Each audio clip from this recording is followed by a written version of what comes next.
encourage you and want you to know that we're glad you're here. We're glad you're here in the sanctuary. We're glad you're here in the video. Want to say a special hello to Sister Carla and Sister Rosalie.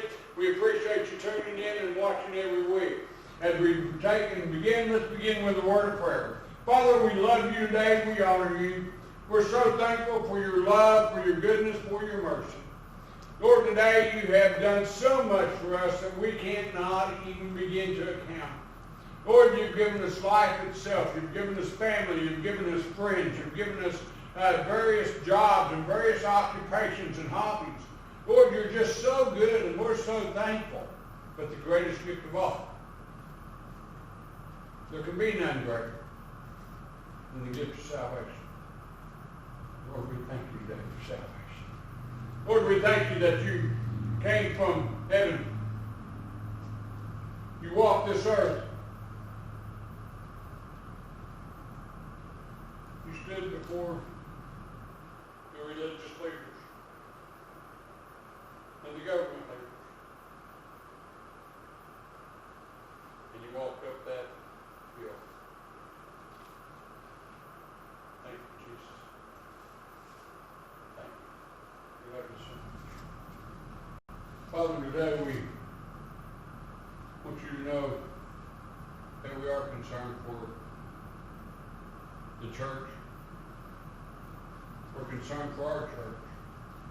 We're concerned for the condition that we ourselves are in and the condition that the church is in today. Lord, we cry out to you to help direct us toward repentance and toward humbling ourselves. Lord, help us to find a time and a place where we'll know that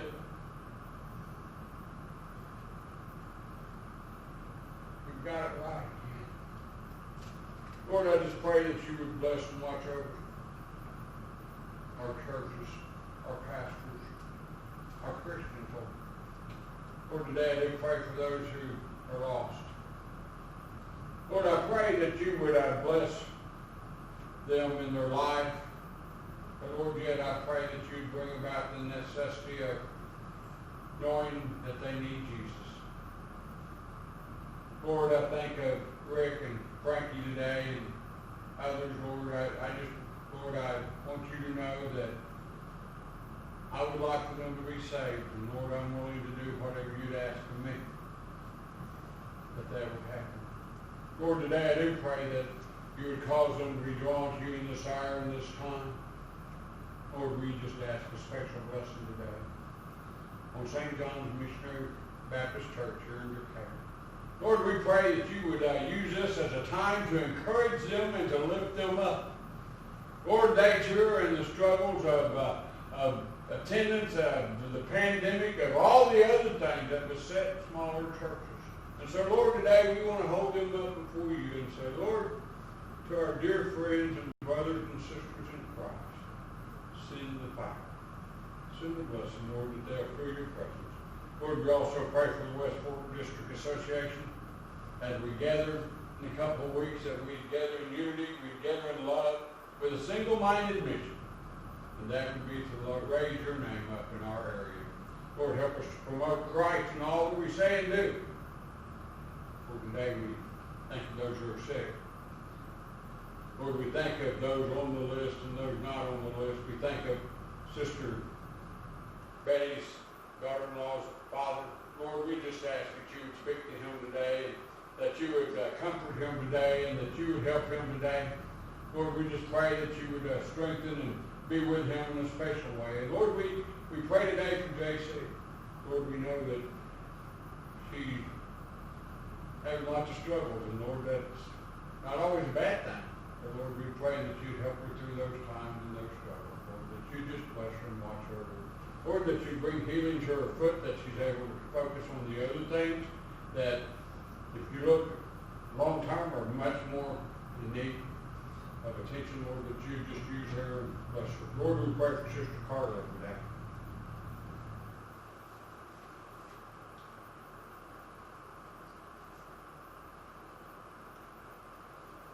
We pray for you to touch her in a very special way today, Lord, that she would know that you're God and she'd feel your presence. Lord, for this spot on her hip and the spot on her arm, Lord, we just pray a healing if there's healing needed. Lord, we pray the release of the pain. We pray that you'd help her to be able to move and travel freely as she can, Lord. Lord, we pray today that you just bless her. Lord, we do pray today also for Cindy.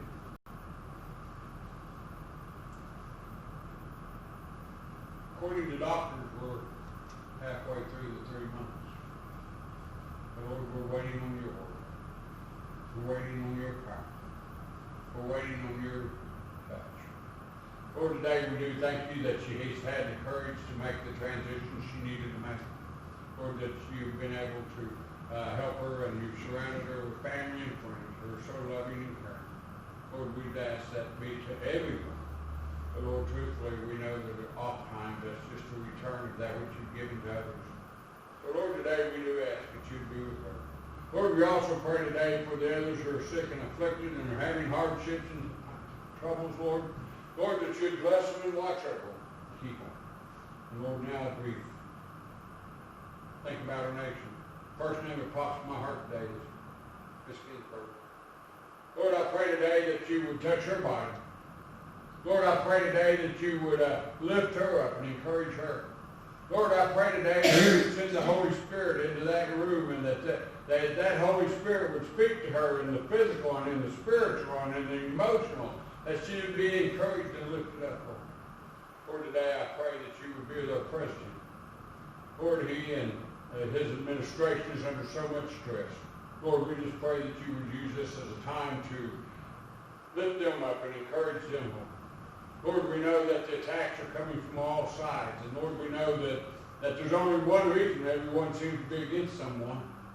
And that's because they may be doing the right thing. It may be that they're trying to do things in a way that would bring honor and glory to you. We thank you for the things that he does in so many cases. Yes, Lord, there's times we wish you'd be more restrained, but Lord, we all have that situation. So Lord, today I pray for a Congress. 4 months. Lord, I pray not only for this Congress, but the Congress to come. Lord, I pray today that your will would be done in every district, every Senate seat, in the presidential race.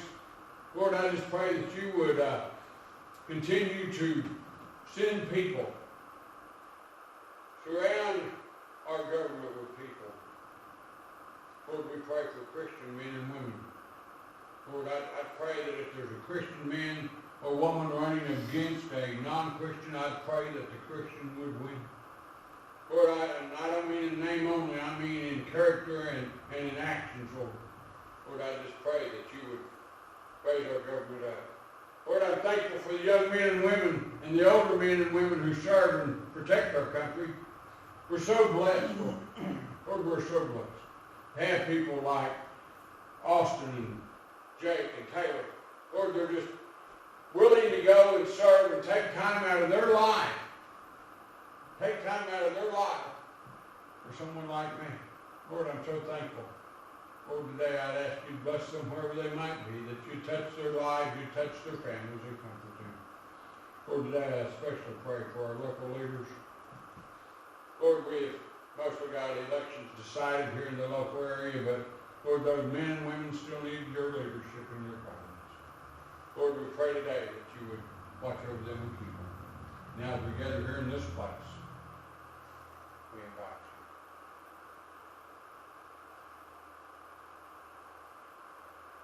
We want you here. We need you here. More than I'm needed, more than the music's needed. We need you. So Lord, today we invite you. We invite you to come. Walk beside us in these few minutes. And throughout them, and into each one. In Jesus' name. Amen. Willie Mays began his professional Major League Baseball career with the New York Giants.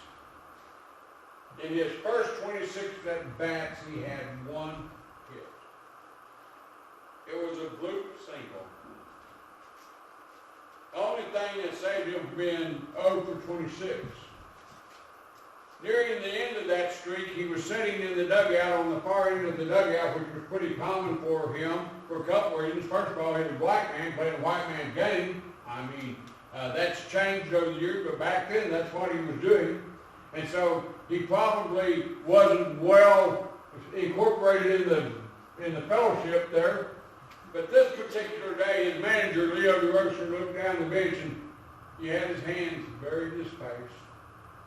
Had his face buried in his hands. He was just crying his eyes out. Mr. DeRocher walked back there and said, "Willie, what's going on?" May said, "I can't hit up here. I don't belong in the major leagues. I will never survive here. I need to be placed back in the minor leagues." DeRocher said to this to May, "As long as I'm the manager of the Giants, you'll be my center fielder." Now, most of us knows how the story ends. If you don't, I'll just give you a couple of stats, both pretty impressive. At the time, he was up number 2 on the list. Now he's fallen to number 5 with 660 major league home runs. 660 major league home runs. Had over 300 stolen bases. And I always like to watch him make that catch over his shoulder. Man, wasn't that amazing? Say, hey, kid. What would happen? I wonder if Leo DeRocher decided, oh, well, he'll be all right.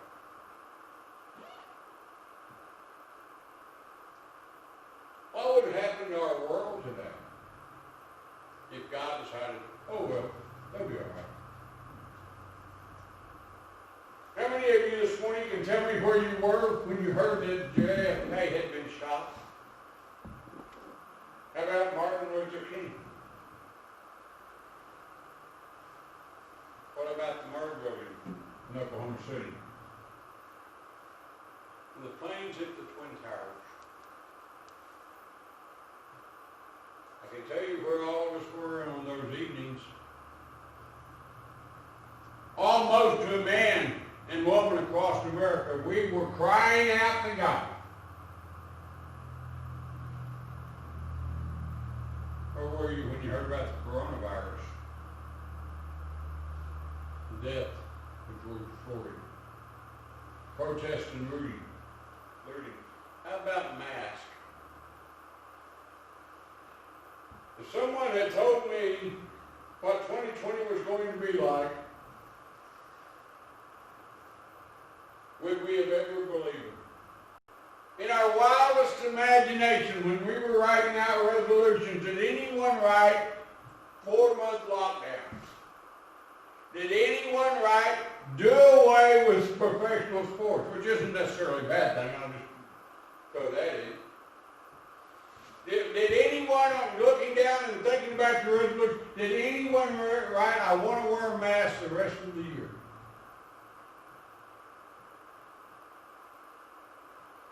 Where would we be? There's some crazy stuff going on. Everything was fine, and then it wasn't, all at once. And that's the reality of our world today. Everything was fine, then it wasn't. And how do we respond? Maybe I'm the only one in the world who feels like Willie May did that evening in the Giants dugout, but I'm just about ready to go to the back of the room. I will maintain social distancing and just begin to cry. Because I really am not for sure what else is going to happen. But my experience has taught me that is not going to help a whole lot. Had DeRocher not went back and spoken, had Willie May not continued to work, had the other elements that brought him in the stardom not continued to happen, no one would know who Willie Mays was, or the story would have no value. This morning I'd like to take a few minutes and share a story about the disciples and Jesus that may give us some insight. Although the story is recorded in each of the first 3 Gospels, to indicate its importance, I'd like for us to read from the Gospel of Mark, beginning in chapter 4 and verse 35. We read these words. On the same day, when evening had come, he said to them, let us cross over to the other side. Now, when they had left the multitude, they took him along in the boat as he was, and other little boats were also with him. And a great windstorm arose, and the waves beat on the boat so that they were already filling. First thing I want us to recognize that the disciples were in a precarious spot. They had been all day long. Jesus had been teaching. Jesus had been sharing. And they had been beside him and had been working with him. And probably they were physically worn down and tired. And Jesus said, let's go to the other side. So they gather in the boat, and it's a pretty calm day. Everything seems to be going well for them. And all the things that are right are right. I mean, they've had a good day of ministry. If you go back and recount the stories ahead of this, they've had a good day of ministry. They've had a fairly good crowds following them. And now they're ready to get away and relax. Now, some of us get to do that. Others don't get to, but we all would like to be able to take an afternoon or an evening or a week or something and just kind of get away and relax and enjoy. And that's what they were doing. But this is what happened to us this entire year. Like I said, I'm a little bit worried to think what's coming next, Just as I was saying then, what happened with them was everything was fine. Then out on the Sea of Galilee, suddenly it wasn't. But I want us to notice that when the winds rose and the waves rose, that Jesus was present. Kind of. I'll start with the kind of under there too. Jesus was present, kind of. How do I mean that? Well, as we're going to read in just a minute, as we look at the passage, just start there. As we look at the passage, the first thing we see is that he was taken, in particular, I want us to point out that what it said about, they took him along. They brought him along. Come go with us. And Brother goes on and says, in the boat as he was. In other words, he was already in the boat. He was already present. He was already there with them. He was already in the midst and in their fellowship and gathering. But yet, it's almost like they said, oh, if we have to, come on. Do we sometimes do that? When was the last time you know that you were out of God's presence? It's a really hard question if you're a Christian to answer. It better be. If not, you might want to reconsider your answer to whether you're a Christian or not. But seriously, Jesus is with us all the time. His word tells us he'll never leave us and forsake us. He is with us, but how often are we kind of like the disciples were in this case? Well, we brought him along as he was. He was there, so we didn't want to keep him out of the boat, so we took him with us. Do we ever feel like going to Christ that way? Do we ever kind of put Christ back? Say, step back and say, a little bit, you're kind of cramping my style. I don't think the disciples did this as way as not making it sound.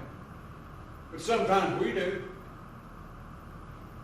I have 3 older brothers, and my parents moved before we went to, before I graduated high school. I was doing my senior year, and the 4 of us would always get together at Pizza Hut and eat a pizza buffet in Norman, Oklahoma. We'd get together and eat pizza on every Saturday morning, and so we kept doing this. I'll tell you the end of the story first. Eventually, Pizza Hut quit having Saturday buffets at that restaurant. But that's a different story. But I have a brother and sister here are from southeast part of the United States, and they've been very fine Christian people the entire time I've known my brother-in-law, and they've now retired from the Salvation Army where they served faithfully as officers, did a great job. But my brother-in-law and sister come to visit today. My brother-in-law decided he'd come to breakfast with us. Now, we were all sitting there getting our pizza. Now, how many know what the average 20-something-year-old down to 18-year-old something to do when they're having pizza without anyone around to control them? We ordered beer. Seems like a logical thing to do, doesn't it? Well, not anymore, did it? But I remember sitting there, and we were getting ready to eat, and Brother Jerry says, my brother-in-law Jerry says, hey, I want to bless this meal. Now, I do that sort of thing now, but He did it then. Now the rest of us thought about it. So he's praying along, and he says, and Lord, bless this beer that it gives them all bellyaches. Golly. Man. I won't lie to you, it did some damage. But seriously, how often do we put God in that spot? How often do we put God in that spot? Now, I wasn't saved then. None of my brothers were saved then. We weren't professing Christians. But Jerry came along. And most of us, in all honesty, most of us would have said the prayer and never mentioned the beer. I've seen some of us do it. Some Christian people I know, I've seen them say that at a meal and bless a meal and never mention alcohol at someone's table. Do we tend to cramp God's style sometimes? Does he tend to cramp our style sometimes? See, Jesus was present, but his kindness, it looks like, almost delegated out of the picture. We're the sailors, we can take care of this. We don't need you, we've got this under control. Now we're going to find out where he was in a little bit, and it's going to be part of the story. But what was going on was these men were experienced sailors. They knew how to sail a boat. Many of them had made their entire career this way. Most of them were probably a little older than Jesus, but yet they had made their lives and careers, fed their families, by sailing on this very sea. They knew what they were doing. There wasn't the necessity of having Christ in the forefront. So they kind of just let him slide in the back, out of the way.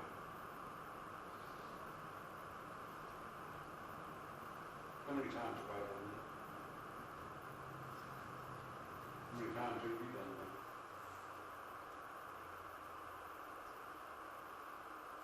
I think it's important that we first see as we study this that he was present. He was there all the time. He wasn't waiting to show up. He was there. He was there with a purpose. He was there with a plan. But he was present. He was able to go forward. So here they are, out here sailing along. I boated myself. That's a different story, a different sermon. You know, sometimes we want our cities to be calm and smooth. We never want the gales. We never want the storms. I can't think of one person who wanted a pandemic. I mean, seriously. And now we all act like it's out of control. There's nothing can be done about it. There can be something done about it. We've got to bring God out of the shadows. We've got to bring God out of the shadows. Not only was God, Jesus, present, but also if we look down, as they're struggling, trying to keep the boat above water, as we looked at that a while ago, if the water was coming in, they were in trouble, they were going to sink, they were scrambling, they were scared. In verse 38, but he who was in the stern, asleep on a pillow, and they woke him, and said, Teacher, do you not care that we are perishing? Then he arose and rebuked the wind and said to the sea, Peace, be still. And the wind ceased, and there was a great calm. But he said to them, Why are you so fearful? How is it that you have no faith? Not only was Jesus present, but Jesus had the power. See, Jesus, even when he was asleep, he was handling this. Jesus didn't have to be told about what was going on. When he woke, he knew what was going on. Don't you just love when someone wakes you up in the middle of the night with a phone call? Did I wake you? My phone rang 15 times. What do you mean? I mean, seriously. What do you want to tell those people when they ask you, did I wake you? No, I was late. You're just thinking about you, waiting for you to call. That's what I do every morning at 3:30. But seriously, Jesus was asleep. Why was he asleep? Why was he not out there on deck running around? Could it be that he was actually human? Could it be that he was physically tired? Could it be that he was exerted from all the activities of the day? I mean, he had a human body. I get on that treadmill and go a while, and after a while I'm ready to get off. I have to push myself to go on some mornings. Some mornings I don't make it as far as I planned. Jesus had a human body, that's why he trusted. He needed rest. He had been the focus of attention for several months now. Everywhere he went, crowds swarmed him and gathered around him and pressed against him and wanted something from him, wanted healing. Ever since he did the very first miracle of changing the water into wine, people were beginning to clamor and want something from him. Everyone had a request of Jesus. Unfortunately, many of us, like the disciples had previously done, kind of let him slide off to the side.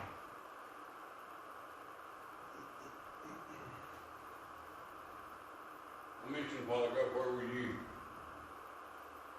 on the evening of Giant Community for shop? I was in school watching the parade on live TV, as live as it could be back then. I think we were about 15, 20 seconds delay. I don't remember what it was. And all at once our screen went black. We didn't see the actual shooting. The screen on our TVs went black, and it went off, and everybody was like, huh? But we found out what happened. I remember that evening. And we sat around, I'm in the second grade, and we sat around at the TV talking and all, hearing commentators, and hearing newscasters, hearing very non-religious people saying we need to pray. We need to be in prayer for our nation. What about when Martin Luther King died? I was 11 then. I remember again the cry, we need to be praying. More reflective for most of us will be the murder building. Remember, the churches were open across the country and people were pouring into them with praise for the babies, for our nation.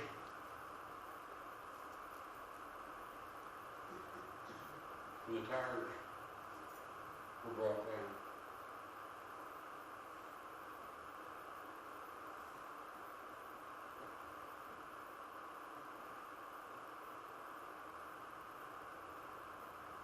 Jesus was there the morning the towers were brought down before they were right here. He was there for the murder. What was he really? Had we kind of already begun to regulate him? You can get into this part, but not this part. Hadn't we as a nation and we as a people and maybe even as individuals,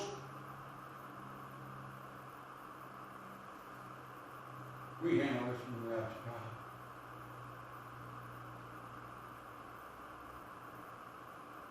That's what happened with the disciples. They found out they couldn't handle it without him. And so they went in and they woke him up.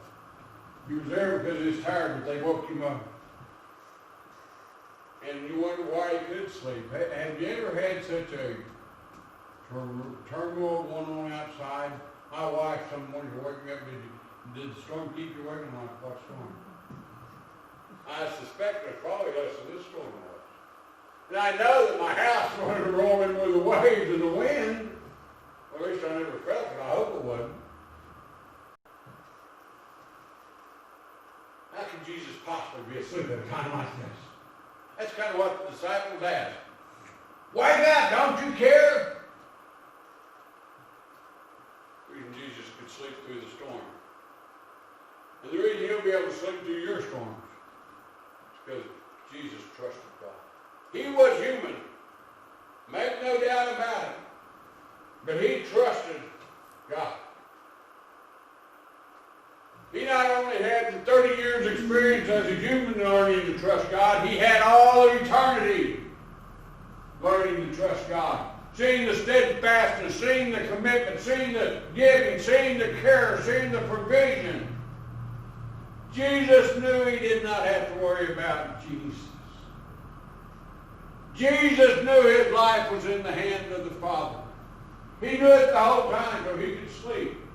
You know, right now there's a lot of people spending way more time on Facebook and on different social media, or even on the news, would be much better off if they would just go over and listen.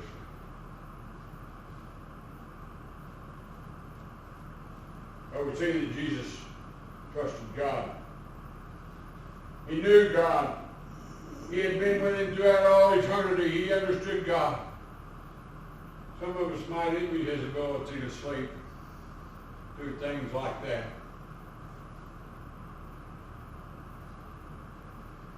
Maybe if we trusted God more, we would be able to do that more.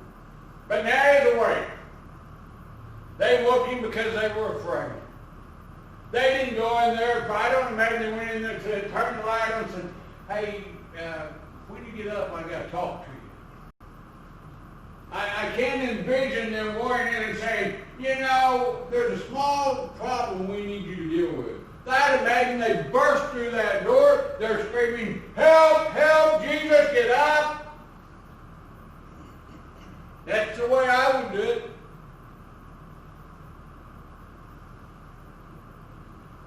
Jesus has been asked to help, so he will. What did they ask earlier? Now, the Sea of Galilee sits about 600 feet below sea level, maybe a little more. And the winds and the mountains around it makes it so there's a lot of drafts through there. And in the heating of the day, as those of us in this part of the country well understand, the heat, the humidity, and the rushing of the wind creates storms. They weren't uncommon. These men were skilled sailors. They should have been able to take care of this.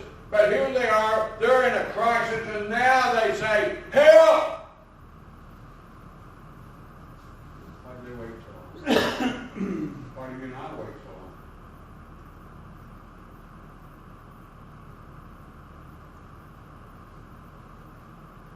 Why do we not call for him at first sign? But instead, just like the disciples, we'll try to turn around. Literally, Jesus says unto the storm and to the wind, be silent, be quiet, stop the disruption. Jesus is showing his authority. He is not asking it. He said, be silent. He said, be quiet, stop disrupting this party. I wonder how often we spoke that way. The scripture says, and the word here teaches, and it was immediate. There was no continuation. It was calm. Now, I've been on a few small boats. I've seen the waves roll and all across. I've never been out on the open ocean. I've been on the Grand Lake, which you can get out there in the middle and you can't see land anywhere around you. Fortunately, it wasn't storming that day, I'll say that. But, you know, I've been on a few. But I've been in places, and usually if there's a strong wind, long after the wind, well, not long, but a while after the wind ends and the waves are still rolling, they just keep crashing in. They keep coming in. They don't stop. The scripture indicates that they stopped. They respected the authority of the God, Jesus. They respected their Creator. They respected that which had authority over them.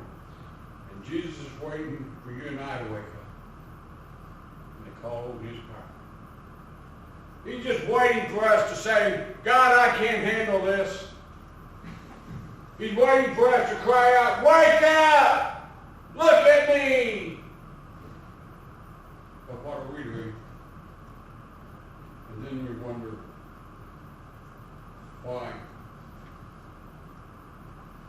there seems to be no end. Jesus was present. Jesus had power. He used his power. He displayed his power. The very ending of that passage I just read. Yes, where's your faith? You know why the disciples didn't call on him? Their faith was in them. You know, I talked about his faith and trust being in God, why he could go down and go to sleep. Their faith was in themselves. They knew they could handle this. They didn't need God. They got this under control. And that's exactly how so many people live today. That's exactly how so many people when our nation seems to live today. We just keep going on. We'll fix it. We'll pass another bill. We'll get another stimulus. We'll do this. We'll do that. We'll wear a mask. We won't wear a mask. Whatever it is. When are we going to cry out to God? That's the question Jesus is asking. Why do you have such small faith? I trusted my Father, I trusted God, and that I was down there sleeping.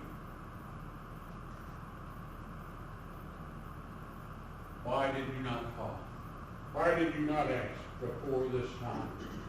They were frightened, they called out. You know, it's a sad reality about our country, and I think the illustrations I shared as I was opening and I've referred to a couple of times. Pretty good indicators of that's exactly what we do. As a nation, and unfortunately I can tell you sometimes it's that way in my own life. Not all the time, but sometimes it's that way in my own life. Not only was Jesus present, not only does he have power, not only did he use the power, but as we continue to look at the final point, and they feared exceedingly and said to one another, who can this be, that even the wind and sea obey him? See, Jesus is now being praised. Jesus is now being recognized. He can do things that we can't do. He can do things that no other person can do. He has the abilities that we can't imagine. Who is this? Now, the disciples knew who he was. They'd been traveling with him for several months. They'd been watching all these things happen. The crowd pretty well knew that he was beyond the normal human being because all of them kept clamoring and coming, and yet here the disciples are quoted as saying, who is this man? They were amazed. They were amazed. Are you sometimes amazed by God's power? Are you sometimes really surprised he's able to fix something?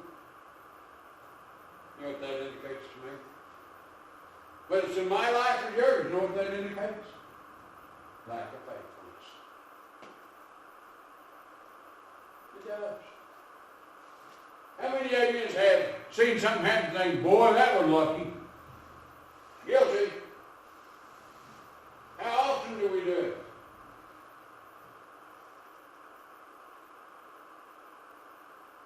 God wants us to be faithful. God wants us to trust him. He's present. He has the power to fix whatever it is in your life. It doesn't matter what it is. There's no problem he doesn't have the solution to. He's calling for us to be faithful. He's calling for us to trust him. Just like he trusted his Father when he was sleeping. He's calling for us to say, I'm going to trust God. I'm going to do what God wants me to do. I think if some of us would do that, Facebook would be a lot less contentious. Have you noticed how contentious it can be? The other day, someone was commenting about how us sheepies were wearing masks, and I finally worded something I thought was worded pretty well.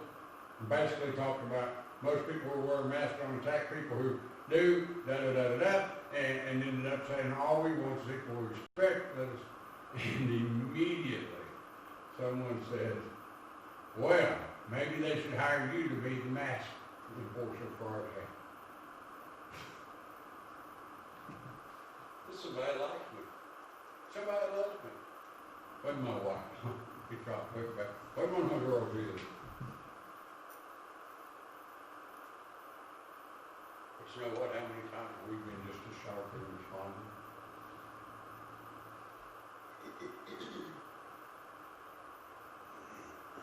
God's waiting for you and I. Trust him. Well, if I knew he was going to do it my way, it'd be a lot easier to trust him. If I knew that he was going to strike this one dead or that one dead, oh, we're not supposed to do that over, Brother Ron. We talked about that this morning.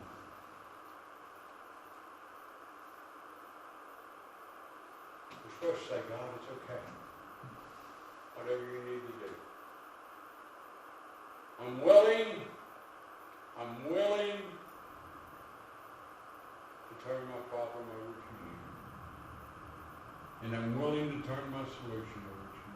And that's so hard sometimes. That's so hard sometimes. It'd be easy if the problem was whether or not Willie Mays was going to make it as major leaguer. That seems so small compared to some of the things we face. But you know what, at that moment for Willie Mays, that was the biggest battle of his life he'd ever faced. The manager come down and said, "Oh, I'm the manager, you're playing center field. I want you to know, Dave, as long as he's in charge, we'll take care of your problems. As long as he's the ruler of the wind, and the wind's in your life, he'll take charge. He's got the power to fix it. He wants to fix it. The question is, do you have the faith to trust him? Do you have the faith to trust him? Let's pray. Father, we love you today. We honor you. We worship you. We thank you for our time together. Take the words that I've shared. Make them your word.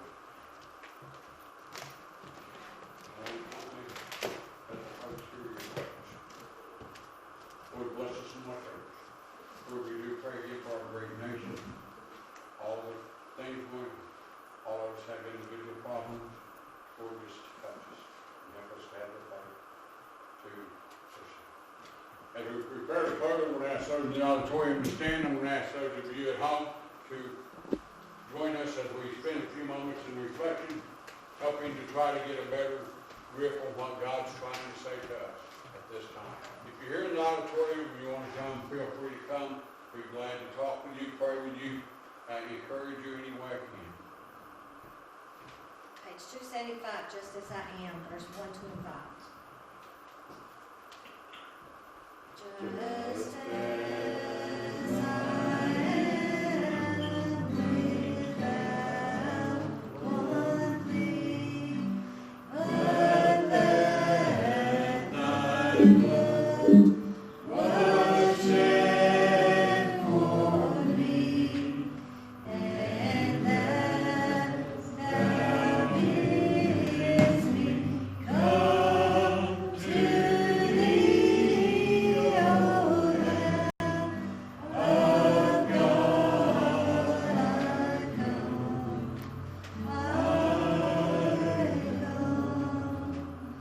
just as